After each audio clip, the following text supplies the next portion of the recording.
चीते की चाल, बाज की नजर और गंभीर के फैसलों पर संदेह नहीं करते। जी हाँ दोस्तों, कोलकाता को फिर से चैंपियन बनाया। 10 साल बाद कोलकाता ट्रॉफी उठा पाया और वो सिर्फ इसलिए कि गौतम गंभीर टीम में आया। गौतम गंभीर के टीम में आने से कोलकाता में बहुत बड़े बदलाव हुए और उन बड़े बदलावों की बदौलत कोलकाता 10 साल बाद आईपीएल का विजेता बना। दो बड़े बदलाव जो कोलकाता की पूरी किस्मत बदल गया। सबसे पहले गौतम गंभीर को टीम का मेंटर बनाना, और वो बतौर मेंटर टीम के लिए बहुत सॉलिड साबित हुआ। गौतम गंभीर ने मेंटर बनने के बाद दो बड़े फैसले लिए। दो नए ओपनर से पारी की शुरुआत कराना, और ये फैसला इतना ज्यादा इम्पैक्टफुल रहा कि कोलकाता की सारी पटकथा इन दोनों ओपनर ने लिख दी। Phil Salt, Sunil Narine, team के 35% रन इन दोनों के बल्ले से निकले। वैसे गौतम गंभीर की सबसे पहले बात करते हैं, क्योंकि गंभीर गोल ओरिएंटेड हैं, समझते हैं कि उनका लक्ष्य क्या है, गेम को बहुत अच्छी तरह से समझते हैं। बतौर क्रिकेटर एक बहुत अच्छे खिलाड़ी रहे हुए हैं। सबसे बड़ी बात है, इनके पास डिसीजन पावर है और अपने फैसलों पर ये पछताते नहीं है। जानते हैं कि क्या फैसला ले रहे हैं, कितना बड़ा फैसला ले रहे हैं और कितना बड़ा इंपैक्ट इस फैसले का होने वाला है। गौतम गंभीर की सारी रणनीति कारगर रही और इसी रणनीति की वजह से कोलकाता नाइट राइडर्स चैंपियन बना। आज स्टेप बाय स्टेप चलेंगे और समझेंगे किस खिलाड़ी का क्या रोल रहा और कौन से खिलाड़ी ने कोलकाता को जीतने में एक अहम भूमिका निभाई। सबसे पहले बात करते हैं बल्लेबाजों की, जिसमें सबसे पहला नाम आता है सुनील नारायण का, क्योंकि सलामी बल्लेबाज तो यही थे।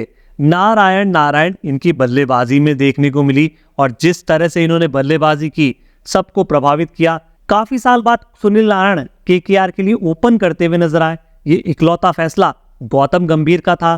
गौतम गंभीर की जिद थी कि सुनील नारायण ओपन करे। अब किसके साथ?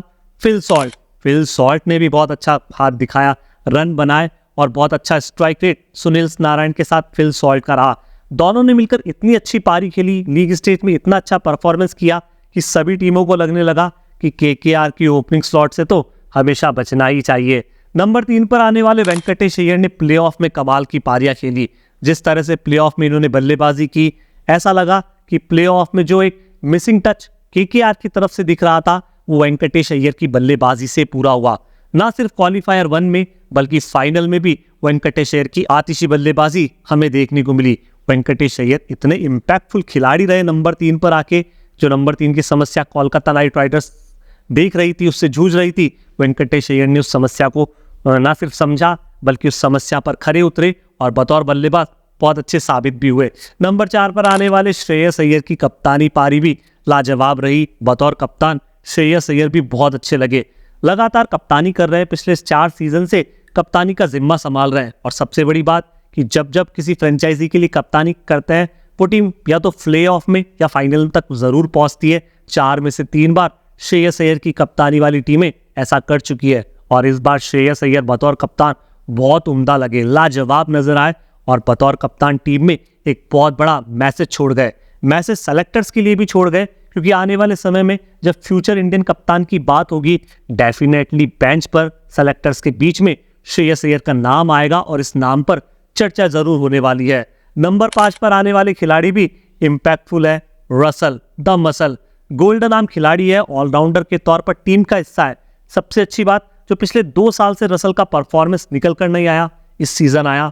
गौतम गंभीर को क्रेडिट जरूर दे सकते हैं, लेकिन आंद्रे रसल में वो एबिलिटी थी, वो एबिलिटी इस बार निखर कर आई। और जिस तरह से परफॉर्मेंस आंद्रे रसल ने किया बतौर बैट से और बतौर गेंद से, बहुत इम्पैक्टफुल रहा। केकेआर के लिए बहुत हेल्पफुल आंद्रे रसल रहे। बतौर गेंदबाज तो जब जब इन्हें गेंद थमाई गई, विकेट लेकर भी गए, और जब एंड में फिनिशिंग टचेस की जरूरत हुई, वहां पे आंद्रे रसल ने बल्लेबाजी से भी अपना जोर दिखाया। रमनदीप सिंह इस पूरी टीम में इतने हाईलाइट खिलाड़ी नहीं रहे, लेकिन जब भी आप इनकी परफॉर्मेंस देखें, बतौर खिलाड़ी टीम पर इनका इम्पैक्ट देखें, इनका प्रभाव देखें, तो बहुत ही अच्छा रहा। बतौर फील्डर रमनदीप बहुत अच्छे लगे, बहुत अच्छे कैचेस करते हुए नजर आए। और जिस तरह की परफॉर्मेंस रमनदीप की रही और जिस तरह की प्लेइंग 11 में उनका कंट्रीब्यूशन रहा, वो भी एक बहुत अच्छे खिलाड़ी यहाँ पर दिखे। सबसे बड़ी बात रिंकू सिंह की, इस सीजन बल्ले से भले ही चले ना, लेकिन रिंकू सिंह जितनी बड़ी एबिलिटी अपने पास रखते हैं, 6 हिटिंग मशीन जिसे आप कह सकते हैं। और सबसे बड़ी बात, एक बहुत अच्छे फिनिशिंग टचेस वाले खिलाड़ी आप इनमें देख सकते हैं और वो एबिलिटी रिंकू सिंह में नजर भी आती है। भले ही कुछ अच्छा सीजन रहा नहीं, लेकिन रिंकू सिंह का भी परफॉर्मेंस निकल कर जरूर आया। अब गेंदबाजी डिपार्टमेंट की बात करते हैं, जिसमें सबसे पहला नाम आता है मिचेल स्टार्क का, क्योंकि सभी की निगाहें इन पर थी, और वो इसलिए क्योंकि आईपीएल के इतिहास की सबसे बड़ी बोली मिचेल स्टार्क पर लगी। 24 करोड़ से ज्यादा की प्राइस देकर गंभीर ने अपनी जिद पर मिचेल स्टार्क को अपनी टीम में शामिल किया, और शामिल करने का फैसला सही कब साबित हुआ? प्लेऑफ में, क्वालीफायर 1 में, जहां पे मिचेल स्टार्क ने इसी रनर अप टीम के सामने, सनराइजर्स हैदराबाद के सामने 3 विकेट चटकाए और बताया कि 24 करोड़ केकेआर के वेस्ट नहीं गए। अब जब फाइनल की बारी आई तो फाइनल में भी मिचेल स्टार्क ने पहले ही ओवर में अभिषेक शर्मा को वो मैजिकल डिलीवरी डाली। अब अभिषेक शर्मा को मैजिकल डिलीवरी डालकर आउट करना इतना बड़ा इम्पैक्ट है कि आप सोच नहीं सकते। वो इसलिए क्योंकि अभिषेक शर्मा जिस फॉर्म से बल्लेबाजी कर रहे हैं, शुरुआती 6 ओवर में अभिषेक शर्मा और ट्रेविस हेड की जोड़ी सामने वाली टीम के लिए एक डेंजरस जोड़ी थी। अगर उन्हें जल्दी नहीं रोका जाता तो सनराइजर्स हैदराबाद अपने स्कोर बोर्ड को 200 से प्लस भी बना सकती थी। ऐसा कई बार और बड़े बड़े स्टेजेस पर सनराइजर्स हैदराबाद ने किया, लेकिन यहाँ पे मिचेल स्टार्क ने पहले ही ओवर में एक बहुत अच्छी डिलीवरी डाल के उन्हें बाहर भेज दिया। दबाव हेड पर आया और हेड भी इसी तरह आउट होते हुए नजर आए। मिचेल स्टार्क की गेंदबाजी बहुत लाजवाब रही। ऐसे में आप हर्षित राणा को देखिए, और इन्होंने भी जिस तरह से इम्पैक्टफुल गेंदबाजी की, सभी को प्रभावित किया। ये सिर्फ गौतम गंभीर का ही प्रभाव है कि हर्षित राणा पर भरोसा जताया, वैभव अरोड़ा पर भरोसा जताया, और इन दोनों गेंदबाजों ने, दोनों इंडियन तेज गेंदबाजों ने अपना इम्पैक्ट छोड़ा और ये बताया कि आने वाले समय में इंडियन तेज गेंदबाजों की सूची में वो एक बहुत अच्छे कंटेंडर है, और जब भी आगे आने वाले समय में इंडिया की टीम चुनी जाएगी, डेफिनेटली इनके नामों पर भी विचार होना है, क्योंकि इन दोनों गेंदबाजों के पास वेरिएशन है। स्पीड तो है ही, लेकिन ये जानते हैं कि कौन सी पिच पर कैसी गेंदबाजी करनी है। शार्पनेस इनकी गेंदबाजी में आप देख सकते हैं, इनकी गेंदबाजी में वैरायटी देख सकते हैं, और बतौर गेंदबाज ये दोनों इंटेलिजेंट प्लेयर भी है। कहीं ना कहीं आने वाले समय में अब इंडियन टीम में इन दोनों का नाम जरूर देखने वाले हैं। एक और इंडियन नाम स्पिनर है वरुण चक्रवर्ती। सबसे ज्यादा विकेट लेने वाले कोलकाता नाइट राइडर्स की तरफ से गेंदबाज हैं। इनकी इकोनॉमी बहुत अच्छी रहती है, बल्लेबाजों को रन बनाने देते नहीं है, और पिछले 3-4 मुकाबलों से तो हमने ऐसा ही देखा, जिसमें क्वालीफायर 1 था, फाइनल का मुकाबला था, बल्लेबाज पता नहीं इनकी गेंदों पर रन नहीं बना पाया, और इस सीजन जिस तरह से इन्होंने गेंदबाजी की, बहुत बड़ा इम्पैक्ट छोड़ा।